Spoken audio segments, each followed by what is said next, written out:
بسم اللہ الرحمن الرحیم۔ السلام علیکم ورحمۃ اللہ وبرکاتہ۔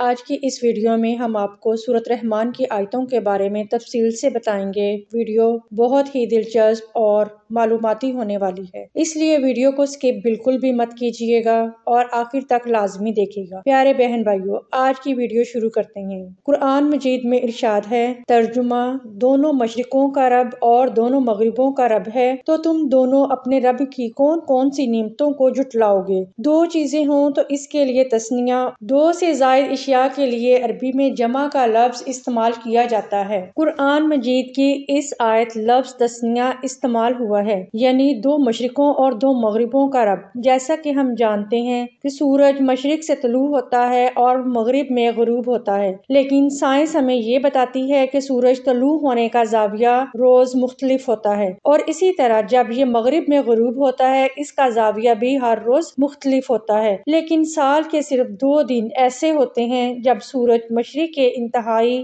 دور دراز مقام سے طلوع ہوتا ہے اور اسی کے مطابق مغرب کے انتہائی دور دراز مقام میں غروب ہوتا ہے۔ اسی طرح سال کے 2 دن 20-21 مارچ اور 22-23 ستمبر کو سورج کچھ وقت کے لیے عین خط استوا کے مقام سے گزرتا ہے۔ اس تاریخ کو رات اور دن کی لمبائی ایک جیسی ہوتی ہے، جسے انگلش میں اکنوکس کہا جاتا ہے۔ پیارے بہن بھائیو، سورج صرف سال کے 2 دن مشرق اور مغرب کے 2 انتہائی مقامات سے طلوع اور غروب ہوتا ہے، جبکہ باقی تمام سال وہ ان 2 مقامات کے درمیان ہر روز نئے مقامات سے طلوع پھر اسی ترتیب سے غروب ہوتا ہے۔ اس وقت زمین کے نصف شمالی کرہ میں موسم گرما ہوتا ہے، باقی نصف کرہ جنوبی میں موسم سرما۔ اسی لیے آپ نے سنا یا دیکھا ہوگا، سردیوں میں سورج ہم سے کچھ دوری سے گزرتا ہے جس سے ہمارا سایہ بڑا دکھائی دیتا ہے، جبکہ گرمیوں میں سیدھا کنارے سر کے اوپر سے گزرتا ہے، جس سے گرمی کی شدت بھی زیادہ ہوتی ہے اور سایہ بھی چھوٹا بنتا ہے، یعنی سورج کی ڈائریکشن چینج ہوتی رہتی ہے۔ چنانچہ اس آیت سے یہی مراد معلوم ہوتی ہے کہ رب دونوں مشرقوں اور دونوں مغربوں کا مالک ہے، باقی بہتر علم تو اللہ کی ذات کے پاس ہی ہے۔ اور قرآن مجید میں ایک اور جگہ ارشاد فرمایا گیا ہے کہ پس نہیں، میں قسم کھاتا ہوں مشرقوں اور مغربوں کے مالک کی، بے شک ہم ہر چیز پر قادر ہیں۔ اس آیت میں لفظ مشارق اور مغارب یعنی تثنیہ نہیں جمع استعمال ہوا ہے، یعنی کئی مشرق اور کئی مغرب۔ جیسا کہ میں پہلے بھی ذکر کر چکی ہوں کہ سورج سال میں 2 دن صرف مشرق اور مغرب کے انتہائی دور دراز مقامات سے طلوع ہوتا ہے، جبکہ باقی دنوں میں وہ ہر روز ایک نئے درجے سے طلوع اور غروب ہوتا ہے۔ اسی لحاظ سے سورج کے کئی مشرق اور کئی مغرب ہوتے ہیں۔ ناظرین کرام، اس کے علاوہ سمندروں میں پہاڑوں کی مانند چلتے ہوئے جہاز بھی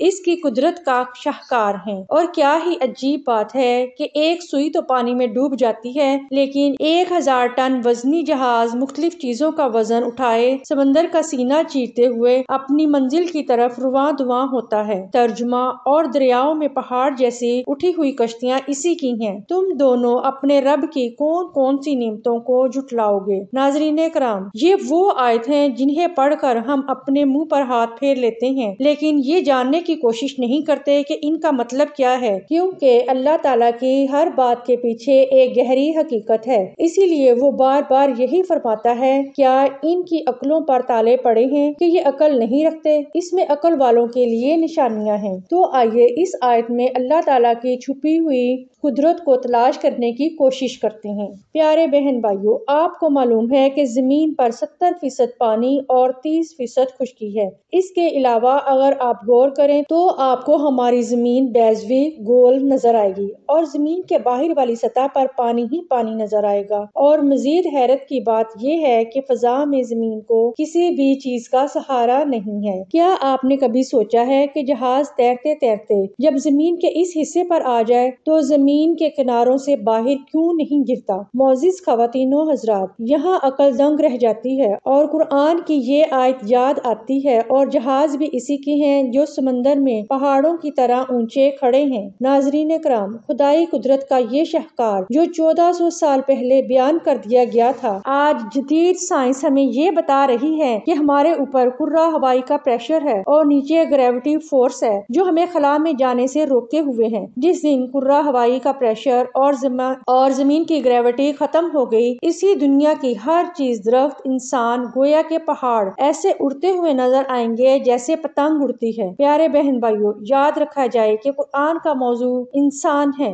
اور ہمارا مقصد قرآن پاک کو سمجھنا اور اس پر عمل کرنا ہے، لیکن بدقسمتی سے آج روزی روٹی میں برکت ڈالنے تک ہی محدود کر دیا گیا ہے۔ کچھ لوگ تو پڑھنے کی زحمت بھی نہیں کرتے، بلکہ چند آیات کو لکھوا کر چمڑے میں بنوا کر گلے میں پہن لیتے ہیں۔ تو آپ ہی مجھے بتائیے کہ آپ نے ایسی گاڑیاں نہیں دیکھی کہ جن کے آگے سفر کی دعا تو لکھی ہوتی ہے، لیکن اس کے باوجود ان کا بھیانک ایکسیڈنٹ ہوا ہوتا ہے؟ کیا آپ نے وہ گھر نہیں دیکھے جن کے گھر چوری بھی ہوتی ہے اور قرآن پاک بھی الماری میں پڑا ہوتا ہے؟ تو میرے معزز ناظرین، یہ کہیں نہیں لکھا کہ قرآن پاک کو صرف گھروں میں رکھنے سے یا نسخہ بنا کر پہن لینے سے چوری یا حادثے سے بچا جا سکتا ہے، بلکہ یہ ضرور کہا گیا ہے کہ آیت الکرسی پڑھو گے تو فرشتے آپ کے گھر کا پہرا دیں گے، سورۃ اخلاص، سورۃ فلق اور سورۃ ناس پڑھیں گے تو جادو ٹونے سے محفوظ رہیں گے۔ یہاں پڑھنے کی بات کی گئی ہے، نہ کہ نسخہ بنا کر گلے میں ڈالنے کی۔ اگر آپ پڑھیں تو اردو ترجمے کے ساتھ پڑھیں، کیونکہ اگر آپ کو یہ سمجھ نہیں آئے گی کہ ہمارا رب ہمیں کیا بتا رہا ہے تو پھر قرآن پاک کو پڑھنے کا مقصد پورا ہی نہیں ہوتا۔ خدارا گھروں میں قرآن اونچی جگہ سے اتار کر ترجمے سے پڑھیں۔ حضرت علی کا قول ہے، جب تم نماز پڑھتے ہو تب تم خدا سے بات کرتے ہو، اور جب تم قرآن پڑھتے ہو